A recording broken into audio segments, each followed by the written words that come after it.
was a mystery that broke the hearts of two families, terrified a small community, and touched the world.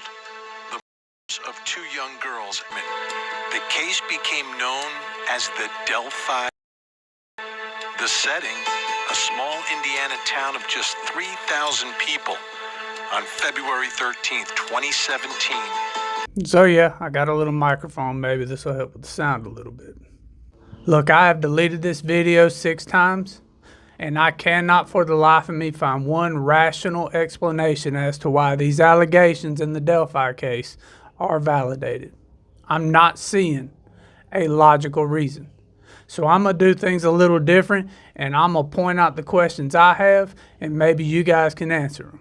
And if an open conversation is something you prefer, then this is the place for you. Welcome to The Point, so let's talk about it.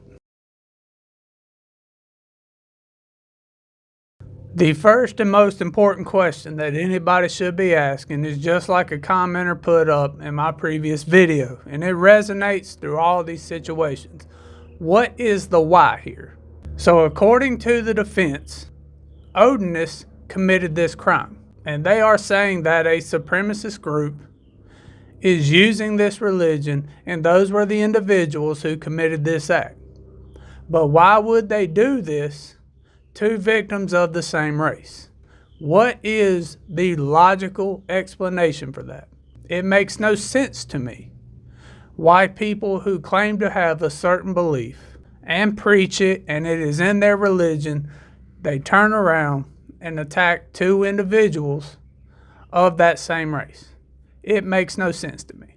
Now, a possible explanation is that this is a target of opportunity, but I don't quite see how this is an opportunity somebody would want to take. That is the first question, and I can't figure out an answer to it. The second question we have here is Unified Command said that the Purdue professor they talked to said this had no ties to anything cultist whatsoever.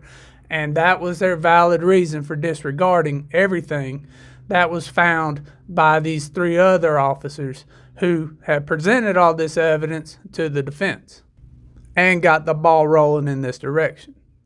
Now, according to the defense, the Purdue professor, identified as Dr. Turco, was known by the investigation team well before they wanted to depose him. Now, this is just an allegation, and we're waiting to see what comes from that.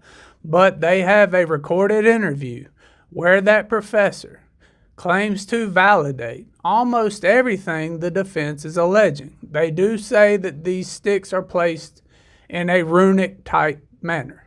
They do say that this is something a fanboy of this religion would come across.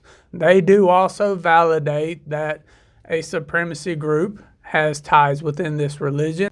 And he does say at one point in time, this religion had ties to ritual unaliving of individuals. But here is what is weird. So if this religion has this type of belief system, why are we not seeing more of these incidents? Why is it there is only the one? Now, there's not many religions out there that have a practice that they only practice one time and then they're done with it. So if ritual unaliving is a thing for this particular group, that doesn't explain the lack of other incidences that should have been popping up. So there is no reason for it. And did this Purdue professor, Dr. Turco, change his mind? That is a valid question. At one point in time, according to the investigative team, he had said this had nothing to do with it. Now he is on a recorded interview and saying it is quite possible. They seem to be similar. Now, to be fair, he couldn't validate any of it. He couldn't read it. He couldn't specifically say what each symbol meant. He just says, it seems like that is what somebody was intending to do. And I want to know from y'all down in the comments below. Was the professor lying originally? Was the investigative team lying originally? Or did the professor see better pictures and change his story? We don't have a for sure answer either way, but I would initially find it odd that the investigative team says he said one thing, then we have a recorded interview where he's saying another. So either the investigators were bending the truth or the Purdue professor changed his mind. And I want to know what is a valid reason he did change his mind if that's what happened. Or what is a valid reason for the investigative team to change their story? Now, yes, the defense says that it was coming on an election year and Sheriff Leggett wanted to use this as a platform to boost himself into being reelected. That is a possibility. But why would somebody do that? Why would somebody risk their whole career on something like this? Now, the defense says Richard Allen has no ties through DNA or electronic evidence to the crime. But as far as we know, none of the alleged 4 suspects named in that memorandum have those ties either. They have eyewitness statements, and one of them, let's call him 4, whose sister has a past polygraph test stating that she was told these things by 4, admitted to spitting on one of the victims. But his DNA was not pulled. His DNA was not found, and he did submit a DNA test. So I gotta know from y'all, what is a rational reason for somebody to lie about this?